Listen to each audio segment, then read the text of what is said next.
Moi, je voudrais que les gens me voient pas en tant que Laetitia Hallyday, mais en tant qu'une mère qui défend la cause des mamans, qui défend les enfants. Laetitia Hallyday, celle que la France entière croyait connaître, est aujourd'hui au cœur d'un scandale qui déchire la mémoire du rocker le plus aimé du pays, derrière son sourire fragile et ses larmes publiques. La veuve de Johnny Hallyday est désormais accusée d'avoir manipulé, orchestré et peut-être même dévoré l'héritage colossal laissé par la légende. Ce qui devait être une histoire d'amour éternel s'est transformé en une guerre d'argent, de pouvoir et de trahison. Les chiffres donnent le vertige des villas somptueuses, des comptes aux paradis fiscaux, des documents secrets, des signatures arrachées dans la nuit.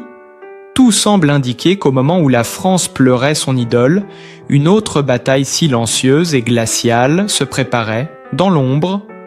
Les fans sidérés se sentent trahis. Les plateaux de télévision s'embrasent. Les journaux s'arrachent. Chaque nouvelle révélation. Laetitia, jadis, symbole de douceur et de fidélité, devient soudain la femme la plus redoutée du show business français, proche de Johnny, criant à la manipulation. Les enfants du chanteur dénoncent un empire confisqué. L'image parfaite du couple mythique se fissure, laissant apparaître un monde d'intrigues, de contrats et de mensonges soigneusement dissimulés derrière les sourires, des tapis rouges dans les rues de Paris, dans les cafés, dans les réseaux sociaux. Une seule obsession hante les esprits. La chute d'un mythe, Laetitia, contrôle tous les droits d'auteur, les propriétés, le patrimoine moral d'un homme que la France considérait comme immortel. Ce qui devait unir une nation dans le deuil devient une tragédie nationale, un feuilleton judiciaire où chaque jour apporte son lot de révélations plus sombres. L'affaire Hallyday dépasse désormais le cadre d'une simple succession.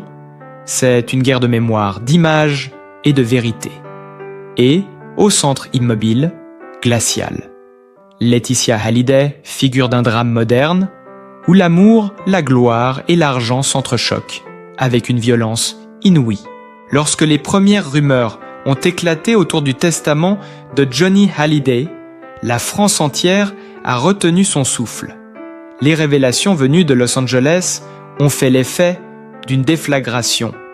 Le testament rédigé en Californie plaçait Laetitia comme unique héritière, écartant totalement David Hallyday et Laura Smith, les deux enfants aînés du chanteur. Un coup de tonnerre juridique et moral, une blessure nationale qui a bouleversé l'image du clan Hallyday. Du jour au lendemain, la veuve lumineuse s'est transformée en figure d'ombre accusée de trahison et d'avidité. Les documents officiels diffusés par la presse montraient une précision glaciale. Chaque clause semblait pensée pour verrouiller tout accès à la fortune du chanteur Vilas de Saint-Barth et de Los Angeles. Royalties sur les albums droits, d'Image Entreprises de production, tout passait entre les mains de Laetitia et de ses conseillers américains pendant que la France pleurait. Son idole des notaires, des avocats et des gestionnaires s'activait dans l'ombre des coffres-forts pour sécuriser des millions d'euros de revenus à l'étranger. Les premières fuites ont provoqué un séisme. Les journaux titraient sur l'héritage volé. Les plateaux télé devenaient des tribunaux publics. Laetitia restait silencieuse, protégée par une communication millimétrée, tandis que ses proches diffusaient l'image d'une veuve courageuse. L'opinion n'y croyait plus. Les fans criaient à la manipulation, à l'usurpation du mythe Johnny. Les réseaux sociaux s'enflammaient, des centaines de messages d'indignation. Chaque minute, la guerre de l'héritage devenait un feuilleton national. Au fil des mois, les audiences judiciaires se succédaient en France et aux États-Unis. Les avocats de David et Laura dénonçaient des manœuvres d'évitement fiscal, des transferts d'actifs dissimulés sous couvert de fondations étrangères. Les noms de sociétés offshore apparaissaient dans les documents, les dates ne correspondaient plus, les signatures semblaient suspectes des témoins, affirmèrent avoir vu Laetitia imposer des décisions à un Johnny. Affaibli, épuisé par la maladie, certains parlaient d'un véritable encerclement psychologique d'un homme isolé, de ses enfants et de ses amis. Pendant ces derniers premiers mois, les tabloïds s'emparaient de chaque détail, chaque mot prononcé à la barre, chaque regard échangé devenait matière à scandale. Des emails internes fuités montraient des échanges tendus entre les conseillers de Laetitia et les gestionnaires du patrimoine évoquant des virements urgents à effectuer avant le décès. La tension montait d'un cran, les juristes parlaient d'abus de faiblesse, de manipulation, de testament. Les fans organisèrent des rassemblements devant la villa de Marnès, la coquette brandissant des pancartes « Justice pour Johnny ». Les journaux à sensation titraient sur le trésor caché du rocker. Les télévisions diffusaient en boucle des images d'archives du couple heureux, contrastant avec les visages fermés des enfants lors des audiences David et Laura brisées, mais déterminés parlaient d'une dépossession morale, d'une confiscation du souvenir d'un père. La France entière assistait à la désagrégation d'un mythe familial. Les chroniqueurs judiciaires décrivaient une atmosphère étouffante, des salles d'audience saturées de tension. Chaque mot pesait, chaque phrase semblait une bombe médiatique. Laetitia apparaissait tantôt effondrée, tantôt froide, calculatrice. Chaque apparition publique était disséquée, chaque sourire interprété derrière les rideaux des hôtels particuliers. Des avocats préparaient de nouveaux documents, des témoins inattendus surgissaient, des anciens collaborateurs de Johnny racontaient des scènes de tension entre les époux, des cris des ordres, des décisions prises en secret. Certains parlaient d'un testament réécrit sous influence de pression d'arguments affectifs, d'un Johnny malade et affaibli.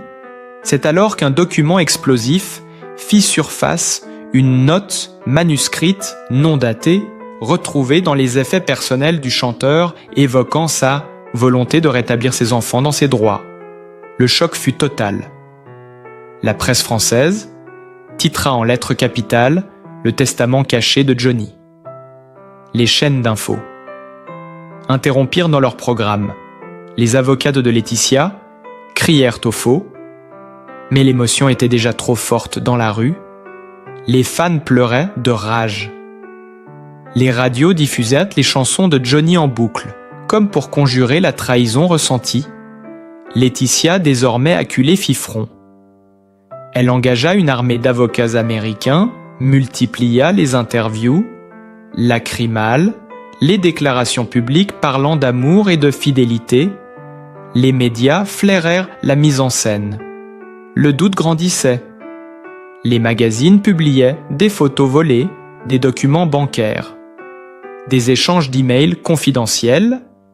La machine médiatique ne s'arrêtait plus. Les noms de comptes, offshore à Panama et aux Bahamas, circulaient. La rumeur évoquait plus de 100 millions d'euros placés à l'étranger. La presse économique s'en mêla, évoquant une stratégie patrimoniale.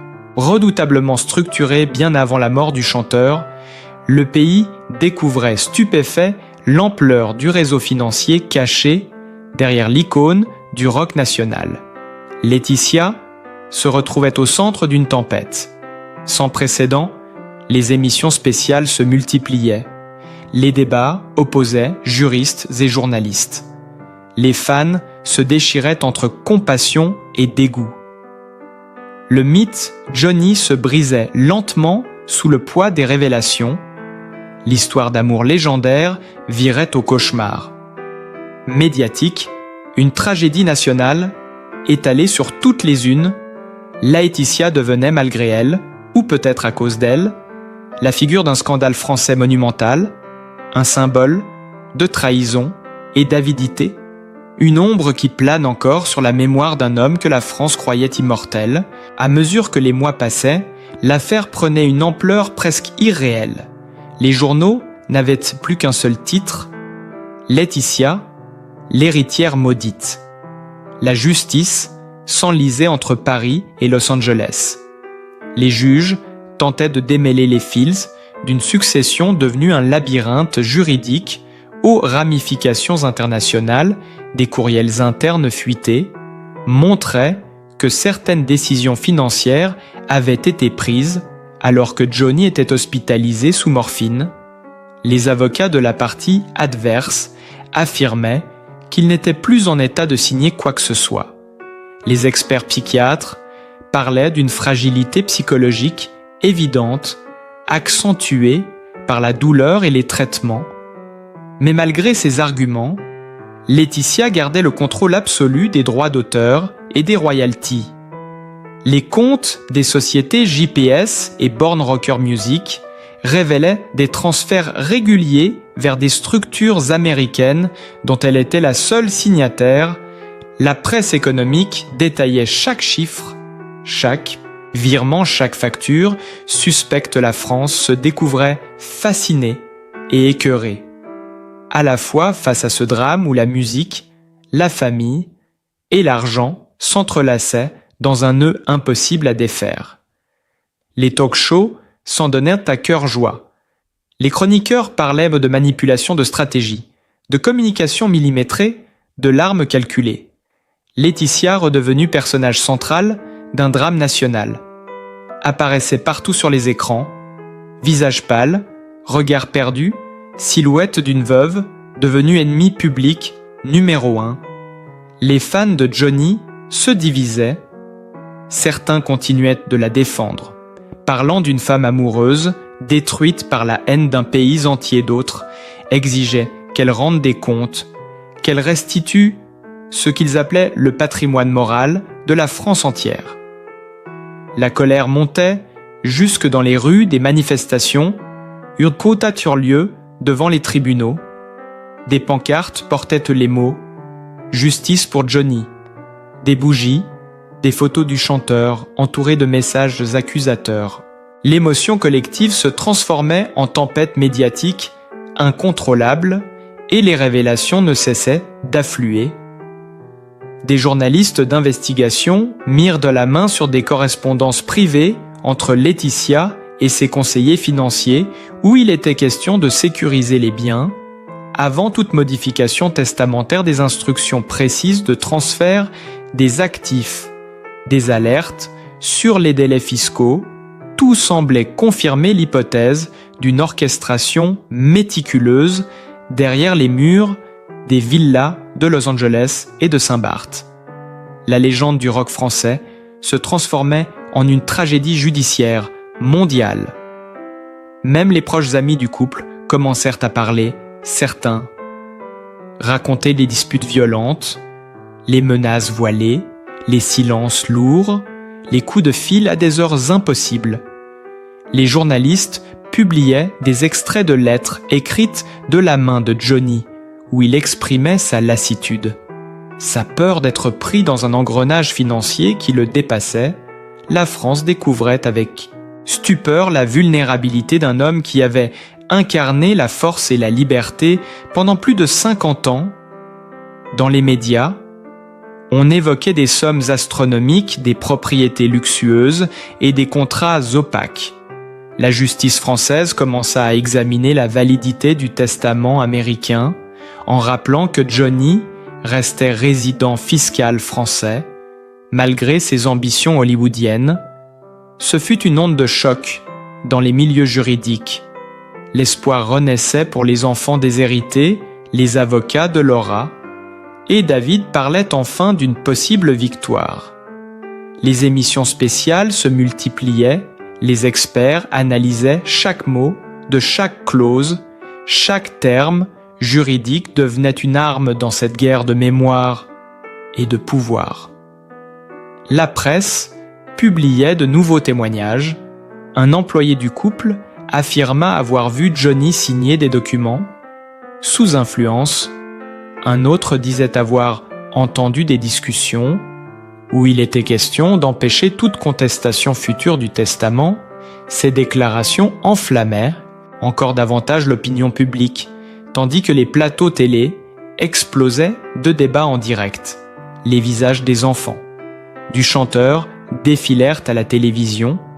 Leurs voix tremblantes racontaient la douleur, la trahison, le sentiment d'injustice absolue. La France écoutait bouleversée, un pays entier se sentait témoin d'un crime moral commis contre la mémoire d'un homme que tous considéraient comme un monument. Laetitia, de son côté, s'enfermait dans le silence médiatique, se retranchant à Los Angeles. Entourée d'une équipe de conseillers en communication et d'avocats internationaux, les rares apparitions publiques étaient millimétrées. Son visage restait impassible, mais son image s'effondrait. Chaque mot prononcé devenait un scandale. Chaque geste interprété comme une provocation dans les magazines. On parlait de stratégie de survie, d'un empire menacé d'effondrement. La tension atteignit son paroxysme lorsqu'un document confidentiel fut révélé, un rapport d'expertise interne rédigé par un cabinet privé mandaté par la famille Smet. Y figuraient des extraits de relevés bancaires, des mouvements de fonds vers des comptes américains datés d'avant le décès de Johnny, des montants précis, plusieurs millions d'euros, transférés sans justification apparente. Ce fut l'explosion. Les chaînes d'infos parlèrent d'un scandale d'État. Les tabloïds titraient sur l'argent du rocker volé avant sa mort. Les réseaux sociaux devinrent un tribunal populaire où Laetitia était jugée sans pitié. Laetitia, l'ange déchu du rock français, devenait un nom synonyme de controverse, de manipulation et d'avidité. Le pays entier semblait pris au piège d'une tragédie sans fin, une histoire où chaque vérité en cachait une autre. Chaque révélation ouvrait un abîme plus profond, où la mémoire d'un homme se mêlait à la noirceur des ambitions humaines. Les mois suivants plongèrent la France dans un climat d'étouffement médiatique total. Chaque jour apportait son lot de révélations plus sombres que les précédentes. Les journaux parlaient d'un empire financier dissimulé sous des sociétés écrans, d'une succession éclatée entre Paris, Los Angeles et Saint-Barth. Laetitia, retranchée derrière les murs de sa villa californienne, devenait le visage d'un scandale qui ne voulait pas mourir. Les fans, toujours partagés, oscillaient entre la nostalgie et la colère. Les lettres ouvertes pleuvaient. Des pétitions circulaient, exigeant la restitution du patrimoine musical de Johnny aux enfants biologiques du chanteur. Les avocats de David et Laura présentèrent de nouvelles preuves, des échanges de courriels, prouvant que des transferts d'actifs avaient été effectués quelques jours seulement. Avant la mort du chanteur, la presse s'en empara aussitôt. Les unes titraient sur la fuite des millions du rocker. Un ex-comptable du couple sorti du silence affirma que certaines transactions avaient été effectuées sur ordre direct de Laetitia, alors que Johnny était sous sédation. Cette déclaration fit l'effet d'une bombe. Les plateaux télé explosèrent. Les journalistes parlaient de manipulation morale, d'exploitation d'un homme diminué. La justice ouvrit une enquête parallèle pour abus de faiblesse. La tension monta d'un cran dans les studios de télévision. Des chroniqueurs s'affrontaient en direct entre ceux qui voyaient en Laetitia une veuve victime du système et ceux qui la qualifiaient de stratège implacable. Les caméras tournaient sans relâche, captant chaque déplacement de ses avocats, chaque entrée dans les tribunaux. Chaque battement de cils devenait une preuve de calcul, une image, un symbole. Les journaux allemands, espagnols et américains reprirent l'affaire, transformant ce drame français en scandale international. Même le New York Times consacra un article à la guerre d'héritage, du rocker français le plus célèbre du monde, Laetitia, au cœur du cyclone, continuait d'affirmer qu'elle ne voulait que respecter la volonté de son mari.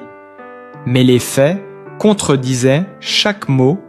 La découverte d'un enregistrement audio attribué à Johnny bouleversa de nouveau la France, une bande inédite retrouvée dans les archives d'un studio parisien où le chanteur aurait exprimé son souhait que tous ses enfants soient protégés et bénéficient de son œuvre. La voix fatiguée mais ferme du rocker résonna à la télévision nationale lors d'une émission spéciale diffusée en prime time. Des millions de téléspectateurs restèrent suspendus à cette confession posthume. Les larmes coulaient dans les salons. Les forums explosaient de messages de rage et de douleur. Ce document sonore mit à mal la défense de Laetitia. La pression judiciaire devint insoutenable. Les juges exigèrent dans la communication de tous les comptes liés aux sociétés de gestion du patrimoine. Hallyday. Des irrégularités massives furent découvertes, des montants colossaux déplacés sans justification apparente vers des structures basées dans le Delaware et les îles Caïmans. Les experts parlaient d'un système d'opacité organisé avec précision. Les noms de plusieurs conseillers américains furent cités à la barre. Certains prirent la fuite. D'autres furent entendus sous serment, révélant l'existence d'accords secrets signés dans le dos de la famille. Smet. La presse s'empara de chaque ligne des documents publiés. Les photos de ces pages circulèrent partout sur Internet. Chaque paragraphe devenait une arme médiatique contre Laetitia. La France entière découvrait le dessous d'un empire construit sur la douleur d'un homme et la naïveté d'un pays qui croyait encore à la pureté du mythe. Johnny. Les débats prenaient une tournure morale et presque religieuse. L'idole nationale trahie par celle qu'elle avait tant aimée. La trahison de l'amour. Ultime.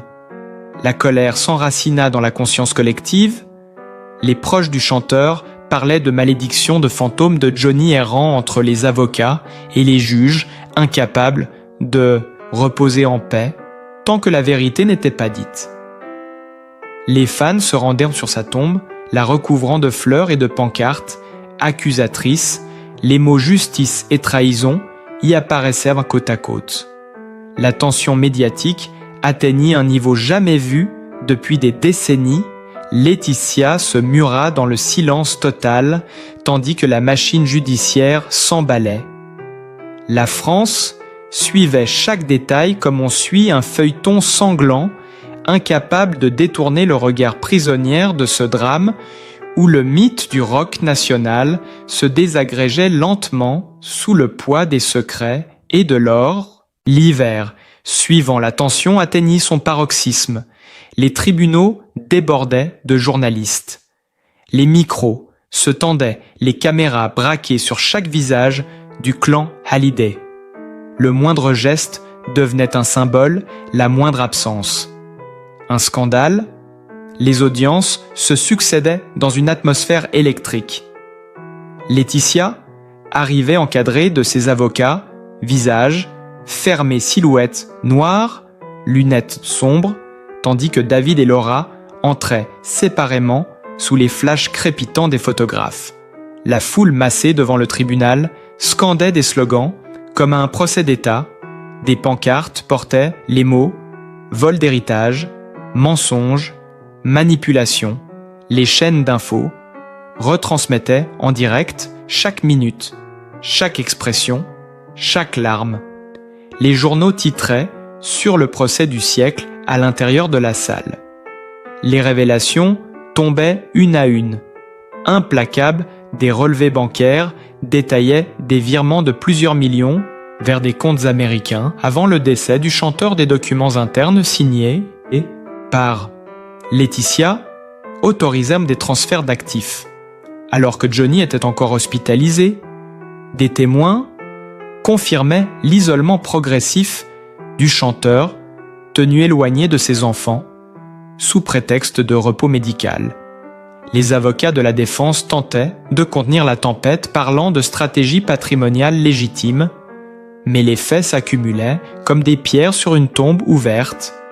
La presse publiait en exclusivité des extraits de messages privés échangés entre Laetitia et un conseiller, où il était question de verrouiller tout ce qui pouvait être contesté avant la disparition du chanteur. Ces mots précis, verrouillés et anticipés, déclenchèrent une onde de choc à travers le pays. Les radios diffusaient des débats en continu. Les réseaux sociaux explosèrent d'indignation. Les anciens amis du couple sortaient du silence. Certains racontaient comment Johnny, affaibli, signait des papiers sans comprendre leur portée. D'autres évoquaient des scènes de tension où Laetitia dictait les décisions les voix tranchantes comme une lame. Les magazines People multipliaient les couvertures criardes, titrant sur la veuve noire du rock français. Le surnom s'imposa et fit le tour du monde. Pendant ce temps, les fans se rendèrent par milliers sur la tombe du chanteur à Saint-Barth, déposant des lettres d'amour et de colère. La douleur nationale prenait des allures de révolte morale. Les analystes parlaient d'une fracture entre la France du cœur et la France du cynisme. La veuve devenait le visage d'une élite, sans âme, dévorée par le pouvoir et l'argent, puis survint un tournant inattendu. Un ancien notaire du couple accepta de témoigner à visage découvert à la télévision nationale. Dans une émission spéciale, il raconta comment les dernières volontés du chanteur avaient été modifiées, sous une pression constante. Comment les versions successives du testament s'étaient radicalement transformées en quelques mois au profit exclusif de Laetitia. Son récit glaça la France entière. Il évoqua des réunions tardives à Los Angeles, des échanges tendus, des menaces voilées. Son témoignage fit basculer l'opinion publique, qui jusque-là hésitait encore désormais. Le doute n'était plus permis. Le pays assistait, médusé, à la chute d'un mythe et à la naissance d'un scandale, d'une ampleur historique. Les journalistes d'investigation fouillaient les registres des sociétés américaines remontant les circuits financiers liés à la succession. Ils découvrirent des montages complexes, des sociétés créées à la chaîne pour disperser les revenus des albums, les droits d'image, les contrats publicitaires. Tout convergeait vers des structures où Laetitia apparaissait comme bénéficiaire unique. Les chiffres donnaient le vertige, des dizaines de millions d'euros envolés dans des paradis fiscaux pendant que les fans déposaient des fleurs et des bougies sur la tombe de leur idole. Cette contradiction insupportable enflamma l'opinion. Les éditorialistes parlaient d'une crise morale nationale, d'un séisme culturel où la mémoire du rocker se transformait en champ de bataille juridique le soir même des manifestations éclatèrent à Paris et Marseille. Des fans brandissaient des pancartes avec les mots « Johnny, trahi, Laetitia, accusé ». La colère prenait racine dans les rues, comme un écho à la douleur collective, et la tempête semblait loin d'être terminée. Et quand la vérité éclata, tout s'effondra. D'un coup, les masques tombèrent, les contes furent révélés, les enfants retrouvèrent enfin leurs droits. La France entière retint son souffle. Laetitia, brisée par le poids de ses propres secrets, disparut du regard public. Johnny lui resta vivant dans le cœur de ceux qui l'aimaient toujours. Si cette histoire vous a touché, abonnez-vous dès maintenant pour ne rien manquer des prochains récits. Laissez un like, partagez et rejoignez notre chaîne pour découvrir chaque semaine une nouvelle histoire, vraie, plus forte, plus bouleversante.